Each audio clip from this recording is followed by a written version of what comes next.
বিসমিল্লাহির রহমানির রহিম। আলহামদুলিল্লাহি রাব্বিল আলামিন। ওয়াসসালাতু ওয়াসসালামু আলা সাইয়্যিদিল মুরসালিন আম্মা বাদ। আজকে আমরা সূরা আনআমের ১৩ নম্বর রুকু পড়ব। ১৩ নম্বর রুকুর আলোচ্য বিষয় হলো যে একটা বিষয় হলো যে আল্লাহর কোনো পুত্র বা স্ত্রী নেই। কাফেররা যেভাবে বলতো এবং তারা বিভিন্ন ব্যক্তিকে আল্লাহর পুত্র সাব্যস্ত করত, যেটা সুস্পষ্টভাবে শিরক এবং কুফর। আর আরেকটা হলো যে কোরআন চলে আসার পরে মানুষের কাছে হেদায়েত চলে আসছে। তো সুতরাং প্রত্যেকেরই উচিত হেদায়েত গ্রহণ করা। এটা হলো আরেকটা বিষয়। এরপরে মুশরিকরা যাদের পূজা করে, যেসব দেবদেবীর মানে সেসব দেবদেবীকে অপমান করতে নিষেধ করা হয়েছে। মানে তাদেরকে গালি দিতে নিষেধ করা হয়েছে, যেন তারা সেটার প্রতিক্রিয়ায় তারা আল্লাহকে গালি না দেয়। না জানার কারণে তারা হলো বিদ্বেষবশত তারা আল্লাহকে যেন গালি না দেয়। এবং মানে এটা একটা মূলনীতি কায়েম করা হয়েছে যে অন্যান্য ধর্মের যারা দেব-দেবী আছে তাদেরকে অপদস্থ করে তাদেরকে গালাগালি না করে বরং তার মানুষকে হেদায়েতের দাওয়াত দেওয়া। তো ওই গালাগালি দিয়ে তো আর কোনো লাভ হয় না। তো ওইটা নিষেধ করে দেওয়া হইছে। তো এইটা এই রুকুর আ একটা আলোচ্য বিষয়। আউযু বিল্লাহি মিনাশ শাইতানির রাজিম। বিসমিল্লাহির রহমানির রহিম। বাদিউস সামাওয়াতি ওয়াল আরদ আন্না ইয়াকুনু লাহু ওয়ালাদুন ওয়া লাম তাকুন লাহু সাহিবা ওয়া খালাকা কুল্লা শাই ওয়া হুয়া বিকুল্লি শাইইন আলিম। বাদিউস সামাওয়াতি ওয়াল আরদ মানে যিনি নতুনভাবে আকাশ এবং জমিন সৃষ্টি করছেন। যিনি তিনি আসমানসমূহ এবং জমিনের স্রষ্টা। তো খালেক মানেও স্রষ্টা। তো বাদিয়ে মানে কি? বাদিয়ে মানে হলো যিনি কোনো আ উপমা ছাড়া, কোনো মেসাল ছাড়া এটাকে নতুনভাবে তার পরিকল্পনা অনুযায়ী তিনি এটাকে সৃষ্টি করছেন। তো এটা হলো বাদিই শব্দের একটা আ বিশেষ অর্থ। যেহেতু স্রষ্টা বললে খালেক বললেও স্রষ্টাই আ ইয়ে করা যাইত। আন্না ইয়াকুনু লাহু ওয়ালাদুন, তার কোত্থেকে সন্তান হবে? ওয়ালাম তাকুন লাহু সাহিবা, তার কখনো স্ত্রী, তার তো সঙ্গিনী নাই। মানে আল্লাহ একক সত্তা, তার কোনো সঙ্গিনী নাই। এই সঙ্গিনী হওয়ার ধারণাটা কোথায়? সেটা হলো তার যে সৃষ্ট জগতের মধ্যে, এখানে হলো সঙ্গিনী হওয়ার ধারণা বা সঙ্গিনী হওয়ার প্রয়োজন। এই জগতের মধ্যে, এই জগতের নিয়ম কানুনের মধ্যে এটা আছে। কিন্তু আল্লাহ তো এই জগতের বাইরে। আল্লাহ এই সৃষ্টি জগতের বাইরে। তার কোনো সঙ্গিনী নাই। সুতরাং তার কোনো সন্তান হওয়ারও কোনো প্রশ্ন নাই। ওয়া খালাকা কুল্লা শাইইন ওয়া হুয়া বিকুল্লি শাইইন আলিম, এবং তিনি সবকিছুর স্রষ্টা। তিনি পুরা বিশ্বজগতের সবকিছুরই তিনি স্রষ্টা। সুতরাং তার কোনো পুত্র তো পুত্র মানুষের সৃষ্টি না। পুত্র হলো মানুষের সমকক্ষ। তো পুত্র এটা আল্লাহর হওয়া এটা অসম্ভব। কারণ সবকিছুই তারই সৃষ্টি। সুতরাং তার কোনো সঙ্গিনী নাই, তার কোনো পুত্র নাই। ওয়া হুয়া বিকুল্লি শাইইন আলিম, এবং তিনি সবকিছু জানেন। আ মানে অর্থাৎ এখানে আল্লাহর কোনো সন্তান হইতে পারে এটাকে অস্বীকার করা হইছে, এটাকে মানে নফি করা হইছে। এবং তিনি বলা হয়েছে যে তিনি এই পুরা বিশ্বজগতের তিনি স্রষ্টা। সুতরাং তার কোনো সন্তানের কোনো আ ইয়েও নাই। মানে কোনো হাজতও নাই। তো এখানে একবার হলো যে আ ছেলে এটা ছেলে যদি হয় তাইলে তার বাবার জাত বা জিন্স থেকে হয়। তার বাবা যেই জিন্সের বা যেই জাতের বা যেই মর্যাদার সেই মর্যাদায় ছেলে হয়। তো সুতরাং ছেলে হওয়ার কোনো সম্ভাবনা এখানে বা কোনো সুযোগ এখানে নাই। আর একইভাবে আল্লাহ তাআলা এই পুরা সৃষ্টি জগতের বাইরে এবং তিনি পুরা সৃষ্টি জগতের স্রষ্টা। সুতরাং এখানে এই সৃষ্টি জগতের কোনো একজন ইয়াকে তার সন্তান সাব্যস্ত করা এটা একটা মানে বেহুদা কথা ছাড়া কোনো কিছুই না। بديع السماوات والأرض أنى يكون له ولد ولم تكن له صاحبة وخلق كل شيء وهو بكل شيء عليم ذلكم الله ربكم لا إله إلا هو خالق كل شيء فاعبدوه وهو على كل شيء وكيل ذلكم الله ربكم তিনি হলেন আল্লাহ তোমাদের রব লা ইলাহা ইল্লাহু তিনি ছাড়া কোনো ইলাহ নাই অর্থাৎ তিনি হলেন তোমাদের রব খালিকুকুম ওয়া মালিকুকুম ওয়া মুদাব্বিরু উমুরিকুম মানে তিনি তোমাদের রব যিনি খালেক যিনি স্রষ্টা যিনি মালিক যিনি ওয়া মুদাব্বিরু উমুরিকুম এবং তিনি সবকিছুরই পরিচালক সবকিছুর পরিচালক তিনি লা মাবুদা বিহাক্কিন সিওয়া এবং সত্যিকার কোনো মাবুদ নাই তাকে ছাড়া মানে তিনি ছাড়া সত্যিকার কোনো মাবুদ নাই লা ইলাহা ইল্লাহু মানে তিনি ছাড়া কোনো সত্যিকার কোনো মাবুদ নাই অনেক কি যেন বলে বানানো মাবুদ আছে অনেক বানানো ইলাহ আছে কিন্তু প্রকৃত কোনো ইলাহ নাই খালিকু কুল্লি শাই ওয়া হুয়া ফাবুদুহু সুতরাং তোমরা তারই ইবাদত করো সুতরাং তোমরা হলো তিনি সবকিছু সৃষ্টি করেছেন এই সবকিছু তারই সৃষ্টি এবং তিনি ইবাদতের উপযুক্ত সুতরাং তোমরা তারই ইবাদত করো ওয়া হুয়া আলা কুল্লি শাইইন ওয়াকিল এবং তিনি সবকিছুর তত্ত্বাবধান করেন সবকিছুর তত্ত্বাবধায়ক তিনি ওয়া হুয়া আলা কুল্লি শাইইন ওয়াকিল মানে সবকিছুর তত্ত্বাবধান তিনি করেন সুতরাং তোমাদের সব বিষয়কে তার কাছেই সমর্পণ করো তোমাদের সব ইস্যু এটা তার কাছে সমর্পণ করো এবং তার ইবাদতে নিমগ্ন হও লা তুদরিকুহুল আবসার ওয়া হুয়া ইউদরিকুল আবসার ওয়া হুয়াল লাতীফুল খাবীর লা তুদরিকুহুল আবসার মানে আল্লাহর সম্পর্কে বলা হচ্ছে যে তাকে কোনো চক্ষু আয়ত্ত করতে পারে না মানে কোনো চোখ তাকে আয়ত্ত করতে পারে না একটা হলো দেখা আরেকটা হলো তার পুরা মানে তাকে পরিপূর্ণভাবে দেখা তার পুরা সত্তা তার হলো সমগ্র ইয়ে সহ তাকে দেখা তো এখানে আল্লাহ বলছেন লা তুদরিকুহুল আবসার মানে তিনি কোনো চোখে ধরা দেন না মানে কোনো চোখ তাকে আয়ত্ত করতে মানে আয়ত্ত করা সম্ভব না কোনো মানুষের পক্ষে তাকে ওয়া হুয়া ইউদরিকুল আবসার আর তিনি চক্ষুসমূহকে আয়ত্ত করেন ওয়া হুয়াল লাতীফুল খাবীর তিনি হলেন সূক্ষ্মদর্শী সম্যক অবহিত আল লাতীফ সূক্ষ্মদর্শী আল খাবীর সম্যক অবহিত তো এখানে আল্লাহ যেটা বলছেন যে লা তাসিলু ইলাইহিল আবসার ওয়া লা তুহিতু বিহি মানে দুনিয়াতে তাকে তো দেখাই সম্ভব না দুনিয়াতে তো মানুষ তাকে দেখতেই পায় না আরকি আর আখিরাতে যেটা হবে সেটা হলো যে মানুষ তাকে দেখবে কিন্তু ওই আয়ত্ত করতে পারবে না আয়ত্ত করতে পারবে না বলতে তাদের মানে তিনি মানুষের সামনে তার একটা রূপ থাকবে তিনি আসবেন কিন্তু এরকম না যে তার পরিপূর্ণ জালাল সহ পরিপূর্ণ সত্তা সহ মানুষ তাকে দেখবে এরকম না এবং তিনি সবাইকে দেখেন তিনি সবাইকে দেখেন এবং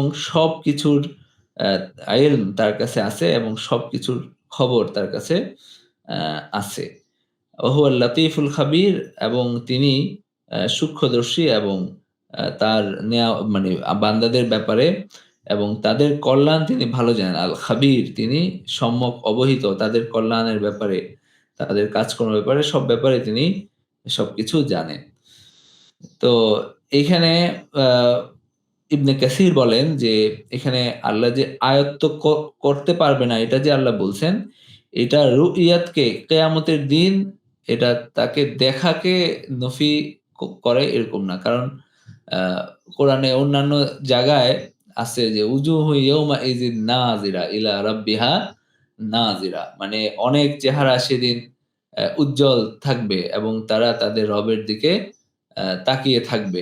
এরকম বিভিন্ন ইয়েতে আয়াতে আছে এবং হাদিসেও আছে যে তোমরা তোমাদের রবকে তোমরা সেদিন দেখবে যেভাবে মানুষ চাঁদ স্পষ্টভাবে দেখে সেভাবে তোমরা দেখবে। তো সুতরাং এইখানে যেটাকে আ নাকচ করে দেওয়া হয়েছে যে চক্ষু আয়ত্ত করতে পারে না, সেটা আসলে দেখাকে নফি করা হয় নাই। বরং তাকে পরিপূর্ণভাবে দেখা এটাকে নফি করা হয়েছে। তো ইবনে কাসির এটাই বলছেন যে আ এখানে যেটা নফি করা হলো সেটা কেয়ামতের দিন দেখাকে নফি করে না। তিনি সেদিন তার বান্দাদের জন্য মুমিন বান্দাদের জন্য যেভাবে ইচ্ছা তিনি প্রকাশিত হবেন কেয়ামতের দিন। এবং তার বড়ত্ব, তার জালাল এ এই তিনি যেমন একদম আ পরিপূর্ণভাবে তাকে দেখা এটা হলো মানুষের পক্ষে অসম্ভব। তো এই কারণে আমাদের আকীদা হলো যে তাকে দেখা কিয়ামতের দিন বা আখিরাতে তাকে দেখা যাবে। কিন্তু তাকে পুরাপুরি উপলব্ধি করা যাবে না বা পুরাপুরি দেখা আ যাবে না। তো এটা আয়েশা রাদিয়াল্লাহু আনহারও এরকম মতামত ছিল। এবং এটা আমাদের আকীদা। তবে মু'তাজিলারা আমাদের যে এখন তাদের তেমন কোনো ইয়ে নাই। কিন্তু একসময় তাদের খুব প্রভাব ছিল আলেমদের মধ্যে। অনেকেই মু'তাজিলা ছিলেন। যেমন জামাখশরী মু'তাজিলা ছিলেন।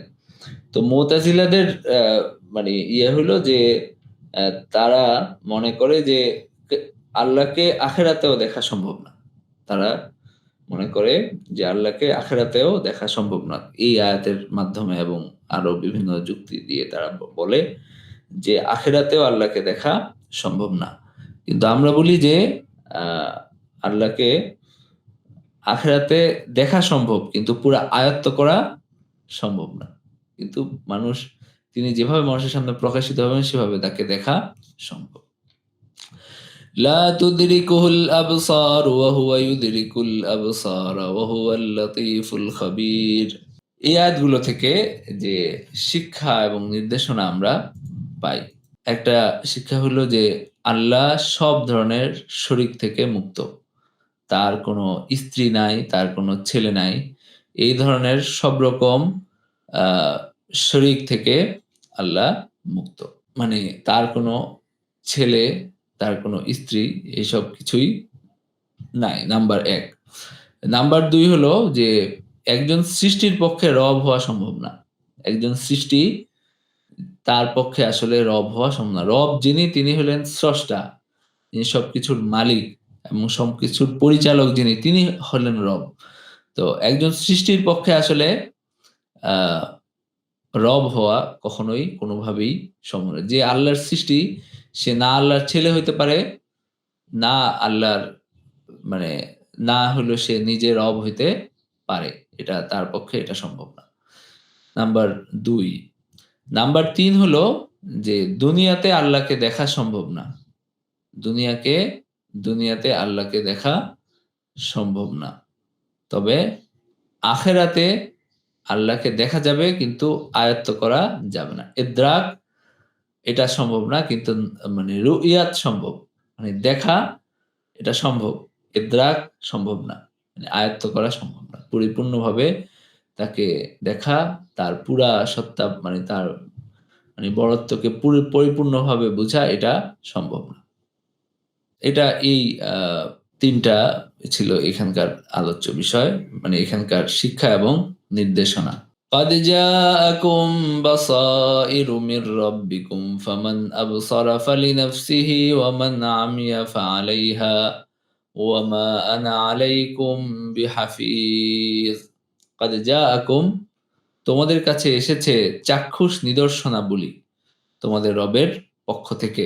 অতএব যে চক্ষুষ্মান হবে তবে সে তার নিজের জন্যই হবে। আর যে অন্ধ সাজবে তবে তা তার উপরেই বর্তাবে। আর আমি তোমাদের উপর সংরক্ষক নই। ওয়ামা আনা আলাইকুম বিহাফিজ।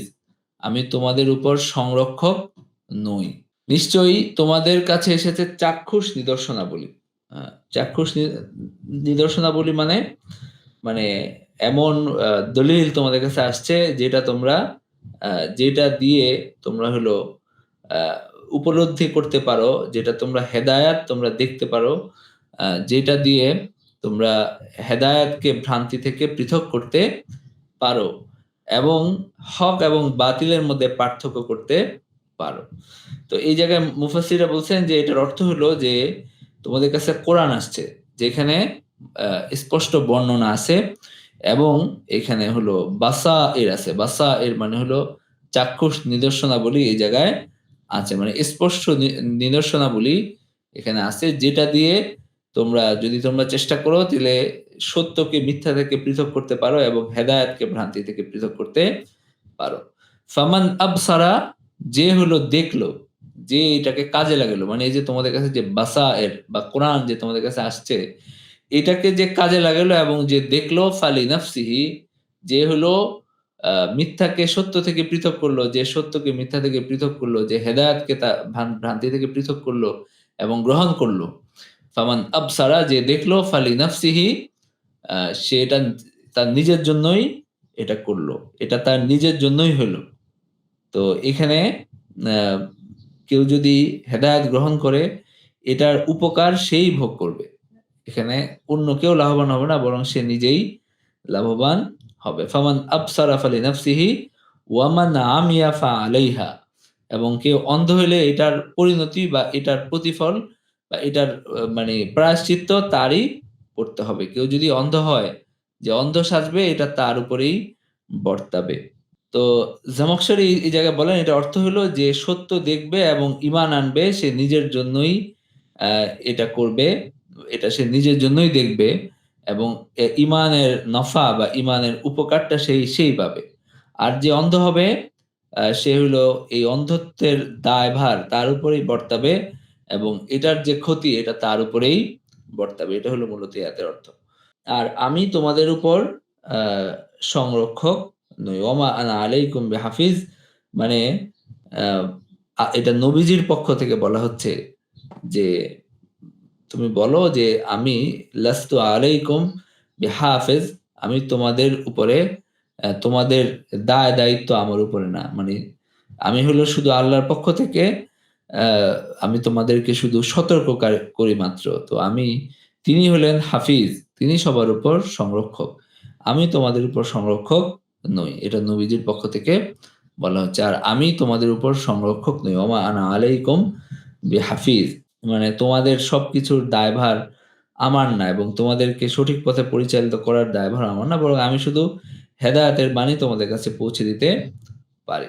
وكذلك نصرف الآيات وليقولوا درست ولنبينه لقوم يعلمون وكذلك نصرف الآيات এবং আমি নানাভাবে আয়াতসমূহ বিস্তারিত বর্ণনা করি। আর যাতে তারা বলে তুমি পাঠ করেছ এবং আমি যাতে বর্ণনা করি এ কোরআন এমন কওমের জন্য যারা জানে। আর এইভাবেই আমি হলো আ আমার আয়াতসমূহ যেভাবে আমি এভাবে বর্ণনা করি যেন তারা শিক্ষা গ্রহণ করে। ওয়ালিয়াকুলু দারাস্তা এবং যেন মুশরিকরা বলে যে, "তুমি পাঠ করেছ।" মানে হলো তাদের সামনে যেন এটা স্পষ্ট হয় আরকি।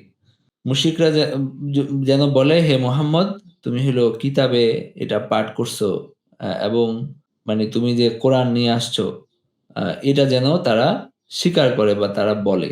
ওয়ালিনুবাইয়িনাহু লিকাওমি ইয়ালামুন এবং আ এটা যেন এমন কওমের জন্য এটা মানে এটা যেন স্পষ্ট হয় যারা জানে।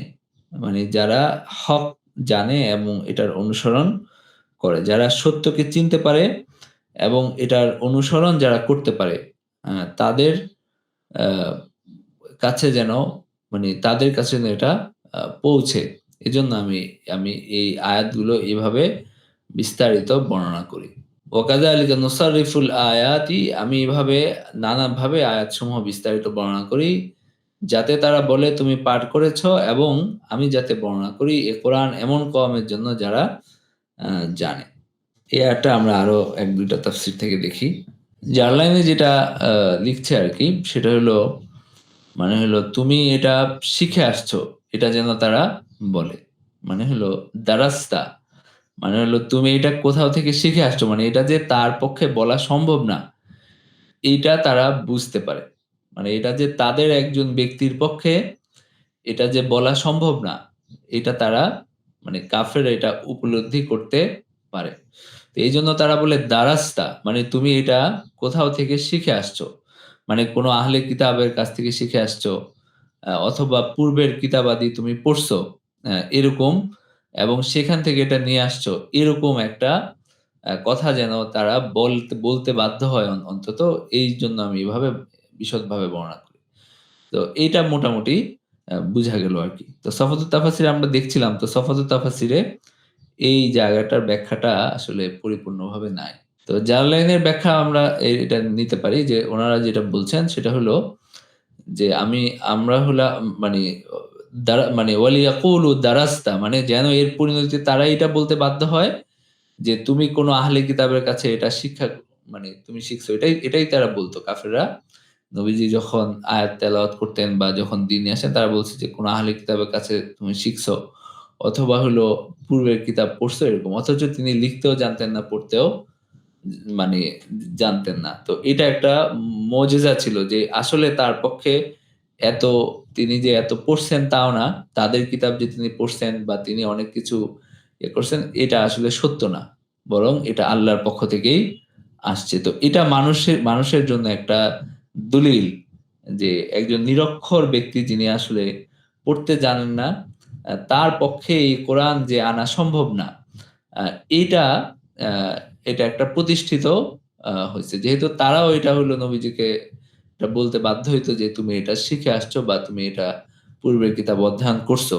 কিন্তু আসলে এটা সত্য না। তো এইটা এইজন্য এইটাকে এভাবে বলা হইছে। وكذلك نصرف الآيات وليقولوا درست ولنبينه لقوم يعلمون وكذلك نصرف الآيات মানে এইভাবে আমি আয়াতসমূহ বর্ণনা করি যেন তারা বলে যে তুমি এটা পাঠ করেছো বা কোথাও শিখেছো এবং এটা আমি এমন কওমের জন্য বয়ান করি যারা জানে, যারা হেদায়েতকে চিনে এবং এটাকে গ্রহণ করে। اتبع ما أوحي إليك من ربك لا إله إلا هو وأعرض عن المشركين তুমি অনুসরণ করো তোমার প্রতি যা ওহী প্রেরণ করা হয়েছে তোমার রবের পক্ষ থেকে। তিনি ছাড়া কোনো ইলাহ সত্য কোনো ইলাহ নেই। আর মুশরিকদের থেকে তুমি বিমুখ থাকো। মানে ইত্তাবিউ ইয়া মুহাম্মদ আল কোরআন আল্লাযী আওহাহু আল্লাহু ইলাইক মানে তোমার কাছে যে মানে তোমার কাছে যে ওহী আসছে সেটা তুমি অনুসরণ করো।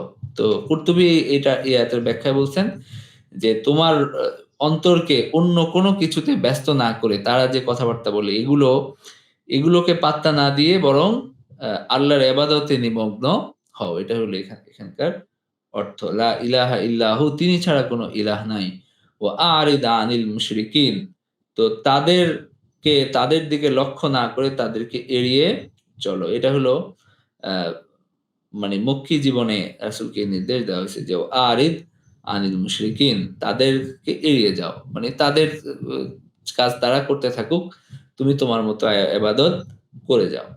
"ওয়া'আরিদ আনিল মুশরিকিন" ولو شاء الله ما أشركوا وما جعلناك عليهم حفيظا وما أنت عليهم بوكيل ولو شاء الله ما أشركوا যদি আল্লাহ চাইতেন যারা শিরক করত না এবং আমি তোমাকে তাদের উপর হেফাজতকারী বানাইনি। ওমা জাআলনাকা আলাইহিম হাফিজা। আগেও একবার বলে এসেছে এটা। যে তুমি তাদের উপর তত্ত্বাবধায়ক নও। মানে তুমি যে আ এত মানে অস্থির হয়ে গেছো তাদের হেদায়েতের জন্য। তো সুতরাং এটা আল্লাহ বারবার বলছেন যে তুমি তাদের কাজের দায়ভার তোমার না। তোমার কাজ হলো তাদের কাছে আল্লাহর বাণী পৌঁছে দেওয়া। আল্লাহ যদি চাইতেন সবাই ঈমান গ্রহণ করত। আল্লাহ দুনিয়াকে এমনভাবেই সৃষ্টি করছেন যে এখানে কিছু মানুষ অবিশ্বাস করবে, কিছু মানুষ বিশ্বাস করবে। যদি আল্লাহ চাইতেন তাহলে সবাই ঈমান আনতো। কিন্তু আল্লাহ যেটা চাইছেন সেটা হলো একটা পরীক্ষার মধ্যে মানুষকে রাখতে চেয়েছেন এবং মানুষের মধ্যে কারা সৎকর্ম করে সেটাকে পৃথক করতে চাইছেন। তো সুতরাং আল্লাহ যেটা চাইছেন সেটাই হবে। আর তুমি তাদের উপর তত্ত্বাবধায়ক নও। ওয়ামা আনতা আলাইহিম বিওয়াকিল। তুমি তাদের উপর তত্ত্বাবধায়ক নও। ওয়ালাউ শা আল্লাহু মা আশরাকু আল্লাহ যদি তাদের হেদায়েত চাইতেন তাহলে তারা শিরক করত না। কিন্তু আল্লাহ সুবহানাহু ওয়া তাআলা তিনি যা চান তাই করেন। লা ইউসআলু আম্মা ইয়াফআলু ওয়া হুম ইউসআলুন। তিনি তাকে কেউ জিজ্ঞাসা করতে পারে না যে তিনি কি করেন, কেন করেন? এটা তাকে জিজ্ঞাসা করার কেউ নেই। তিনি কারো কাছে জবাবদিহি করেন না। ইউসআলুন, কিন্তু আমাদেরকে জবাবদিহি করতে হবে। এটা হলো সূরা আম্বিয়ার ২৩ নম্বর আয়াতে আল্লাহ এটা বলছেন। ওয়ামা জাআলনাকা আলাইহিম হাফিজা, এবং আমি তোমাকে তাদের উপর কোনো পুলিশিং এর দায়িত্ব দেই নাই। তাদের উপর, এবং পরের যে ওয়ামা আনতা আলাইহিম বিওয়াকিল, ২ টার অর্থ আসলে একই। তো এটাকে জোর দেওয়ার জন্য এটা বলা হয়েছে। যে তাদের রিজিক, তাদের বিভিন্ন বিষয় সবকিছুই মানে এই সবকিছুর দায়িত্ব তোমার না, বরং এটা আল্লাহর দায়িত্ব। আল্লাহ যাকে চান তাকে হেদায়েত দেন। তোমার কাজ হলো আল্লাহর বাণী মানুষের কাছে পৌঁছে দেওয়া।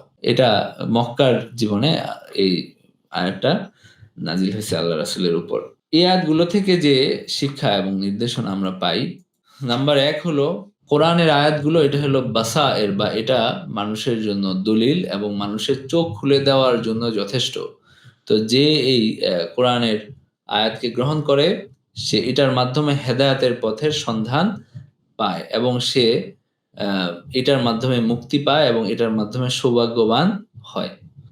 যে এটাকে গ্রহণ করে সে এর মাধ্যমে সৌভাগ্যবান হয় এবং সে হলো হেদায়েতের পথের দিশা পায়। আ এটা হলো আ নাম্বার ১। নাম্বার ২ হলো যে আল্লাহর যে আয়াত, আল্লাহর যে কোরআনে আল্লাহর আয়াতসমূহ বিশদভাবে বর্ণনা করেন, এইটার মাধ্যমে আলেমরা উপকৃত হয়। যারা জানে তারা উপকৃত হয়। যারা আল্লাহর প্রতি ঈমান রাখে তারা উপকৃত হয়। জাহেলরা এখানে উপকৃত হয় না।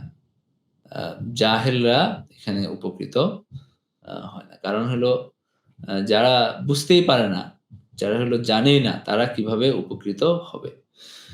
এটা হলো ২। নাম্বার ৩ হলো তিনি আল্লাহ এখানে তার এই আয়াতগুলোতে আল্লাহ আ হে তার হেকমত বর্ণনা করছেন। এই যে আল্লাহ আয়াতসমূহ বর্ণনা করেন, এটার হেকমত কি? এটার হেকমত হলো যে আল্লাহ যাকে চান তাদেরকে, আল্লাহ যাদের হেদায়েত চান তাদেরকে হেদায়েতের পথে আনা। তো যা আল্লাহ কাদের হেদায়েত চান? যারা নিজেদের হেদায়েত চায়। যারা নিজেরা আ হেদায়েত গ্রহণ করে, তাদের হেদায়েতই আল্লাহ চান এবং তিনি তাদেরকে সঠিক পথে আ নিয়ে আসার জন্যই এই আয়াতসমূহ মানে বর্ণিত হইছে, বা এটা বিবৃত হইছে, এটা দুনিয়াতে নাজিল করা হইছে। এটা হলো কোরআন নাজিল হওয়ার একটা হেকমত। যে যারা হেদায়েত গ্রহণ করতে চায় তাদেরকে হেদায়েতের পথে নিয়ে আসা। ইন্না হাদাইনাহুস সাবিলা ইম্মা শাকুরান ওয়া ইম্মা কাফুরান। মানে আমি মানে তোমাদেরকে পথ দেখাইছি, এরপরে যারা চায় তারা হলো কৃতজ্ঞ হবে, যারা চায় তারা অকৃতজ্ঞ হবে। মানে কোরআনে বিভিন্ন জায়গায় এই আছে যে ফামান যারা চায় তারা হলো হেদায়েত গ্রহণ করবে, যারা চায় তারা হলো সত্য থেকে দূরে থাকবে। তো যারা হেদায়েত, সত্যকে বুঝতে চায় তারা হেদায়েত লাভ করতে পারে। এরকম দলিল আল্লাহ তাদেরকে সরবরাহ করছেন। তো এরপরে যারা এটা গ্রহণ করে না, এটার দায়ভার তাদের। এটা হলো নাম্বার ৩। নাম্বার ৪ হলো যে কোরআনে যে ওহী আসছে এটার অনুসরণ করা। ওয়াত্তাবি' মা ইউহা ইলাইক, এই ওহীর অনুসরণ করা এটা ওয়াজিব।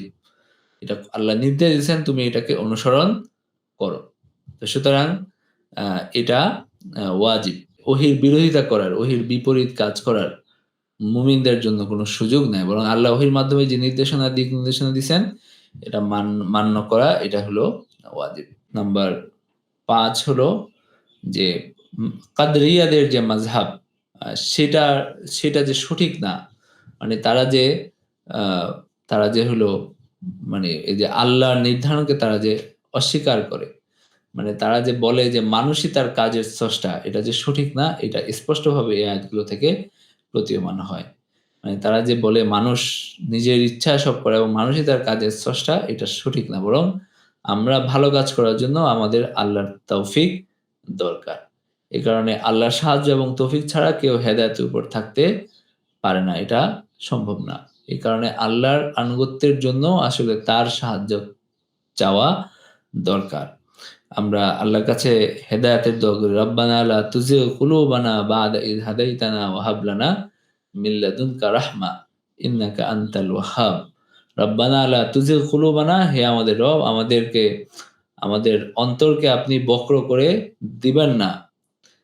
বা'দা ইয হাদাইতানা ওয়া হাব লানা, এবং মানে আমাদেরকে হেদায়েত দেওয়ার পরে এবং আমাদেরকে আপনি দান করেন মিন লাদুনকা রাহমা, আপনার পক্ষ থেকে রহমত দান করেন। ইন্নাকা আনতাল ওয়াহ্হাব, এটা আল্লাহই আমাদেরকে কোরআনে শিখাইছেন এভাবে দোয়া করতে।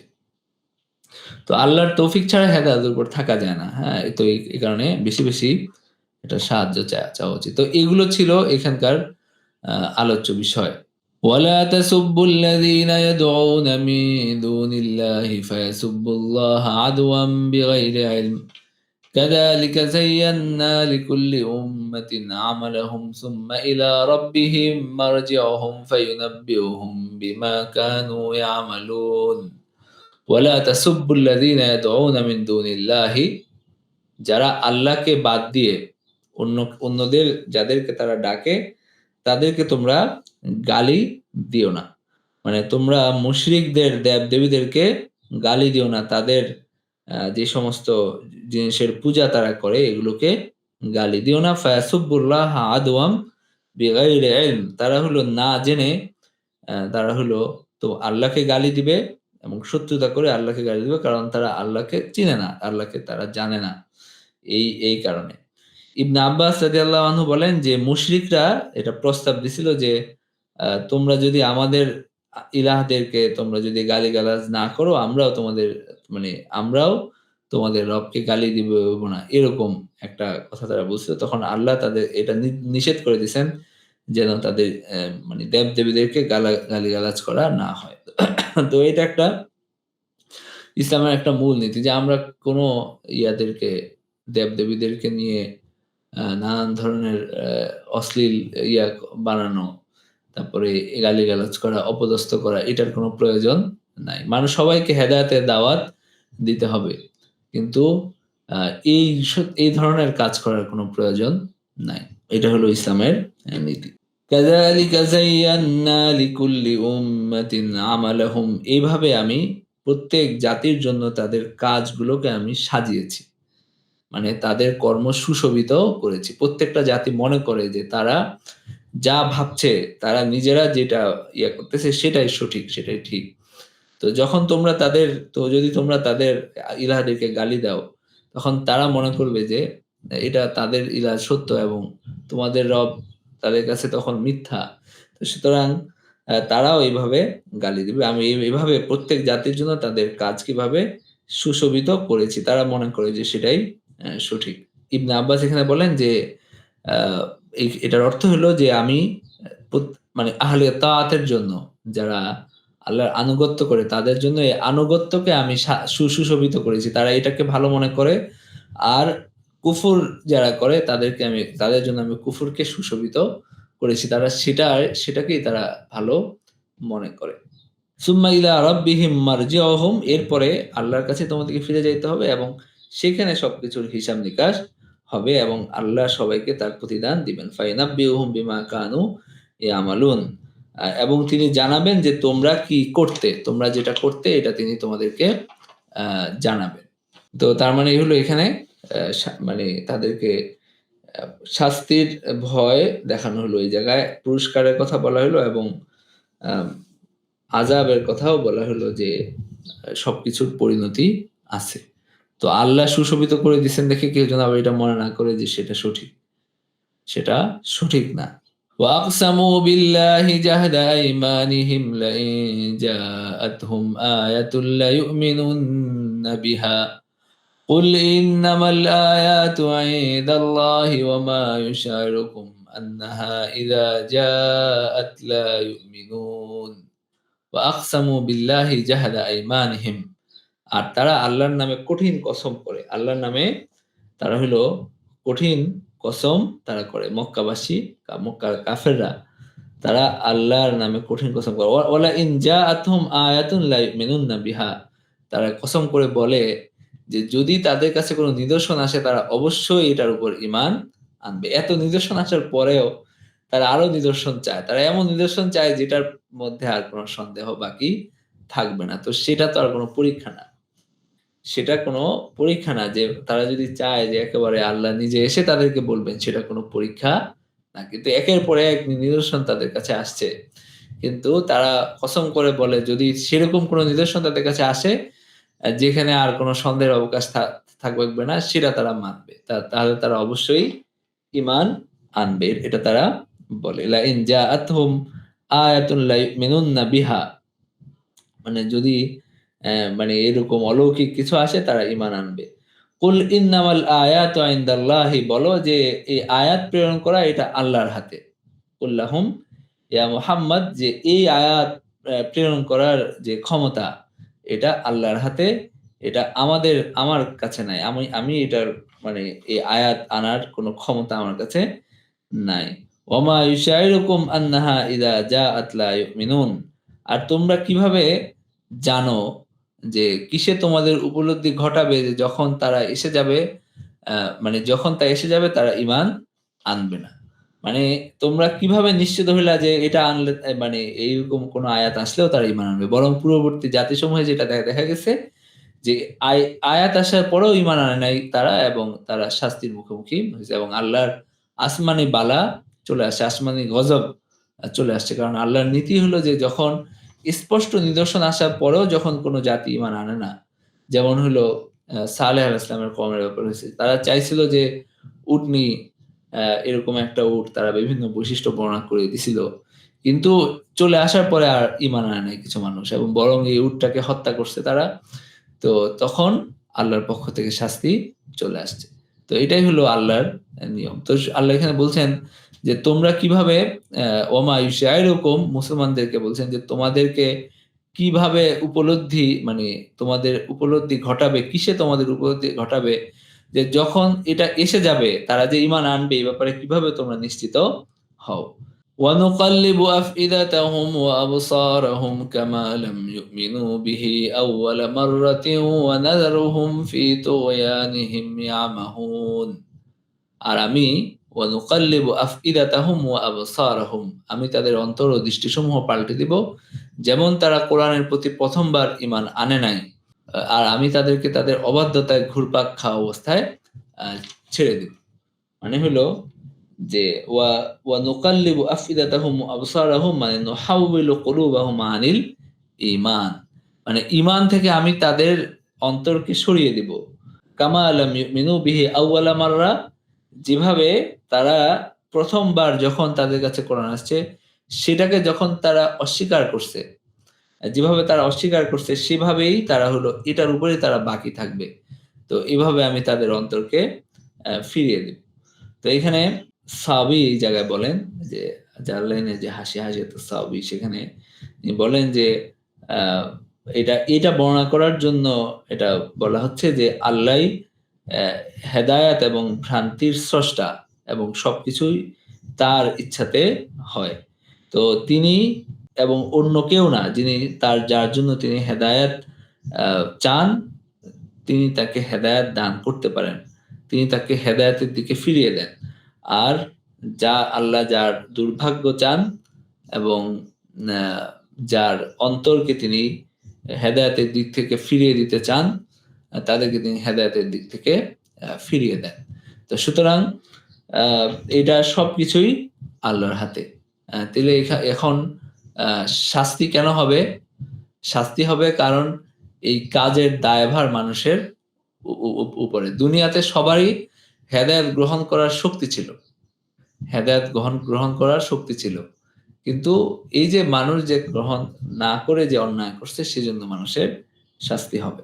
তো এইখানে আল্লাহ বলছেন যে ওয়া নুকাল্লিবু আফইদাতাহুম ওয়া আবসারাহুম কামা লাম ইউমিনু বিহি আউওয়ালা মাররাতিন। মানে তারা যেমন তারা ১ম বার ঈমান আনে নাই এরকম ভাবেই তারা যেভাবে মুখ ফিরিয়ে নিছে কোরআন শুনে এরকম ভাবেই আমি তাদের অন্তর এবং দৃষ্টিসমূহ ফিরিয়ে দিবই।